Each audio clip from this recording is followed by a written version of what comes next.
So work-life balance is an important concept. But any change that you want to make in your life, where you want to make an improvement in your life, you want to change your job, you want to make a professional change, I think that there's a triangle between work, life, and change. So I call this the delta zone. Anything that you want to change in life should be put in the delta zone. In this video, I'm going to explain to you how to use the delta zone and reveal to you the two tools that you can use to make changes, and there are only two.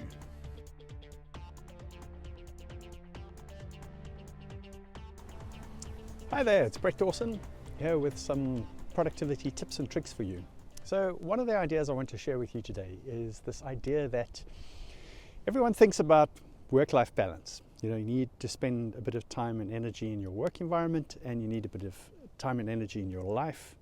And there needs to be a balance between these two, because you don't want to do one at the exclusion of the other. Whatever the activity is that you're trying to get in place to try and improve your quality of life, you want to move your house, you want to move the environment that you're working in, you want to join a new social group, that requires a certain amount of time and dedicated resources. And what it needs is it needs a dedicated space. Now, most people, when they think of taking on one of these ventures, it's just, you know, another thing that gets thrown onto the to-do list, and they will spend time trying to figure out when they can do it, as and when they do it, when they remember to do it, when it feels like a priority, and it's not really a dedicated focus. So I like to think of these projects as change projects, and I think that there's a triangle between work, life, and change. So I call this the delta zone because it forms a triangle. That's the shape of a delta. Anything that you want to change in life should be put in the delta zone, and it should have a dedicated space in which it gets the time and energy and the resources it needs for you to be able to progress it, to make it happen. Now, the other thing that's really interesting about any activity that you want to put in place, any change you want to make in your life, the only way that you can do this is using two tools. And it's so simple when you think about it at the end of the day, but it took me such a long time to figure it out. It's quite unbelievable. So the two tools, and they're the only two things you can do to make a change. The two tools are turning something into a project or turning it into a routine. So a project has a dedicated scope of work, and it usually has a start and an end time. And when you have completed all the scope of work activities, that's when you have fully completed everything that needs to be done, and you get the outcome that you need, and you don't have to think about it again.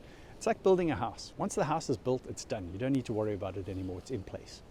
So you can think of your personal and professional projects and things that you want to do to improve your quality of life as being either a project that you're building or a routine that you're putting in place. Whoa, the wind nearly blew the camera over. Routines are essentially the same things that you do on a regular basis, which are based on habits. So the routine will have a set routine time, so it will either be a daily, weekly, a monthly, a quarterly, a yearly, or maybe a longer period to that.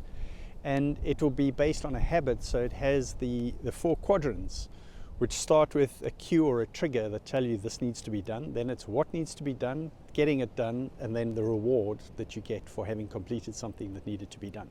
So it goes through that quadrant.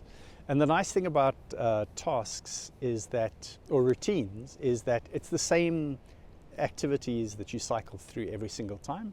The best way to set up a routine is to have a workflow that explains what the different steps are that need to be achieved. And this is most easily achieved through a checklist.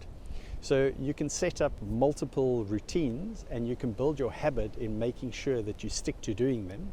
So one of the habit tracking techniques is just to have a habit tracker where you're busy setting up the new habit, you're setting up the new routine, and you track on a regular basis how consistently you're busy sticking to that routine. And the same thing with projects is you should put some metrics in place to help measure them. Some type of measurement that measures how far are you through the project, how many of those tasks have you completed. So I just wanted to share those ideas with you as part of my technology independent productivity systems, and I will be talking to you soon.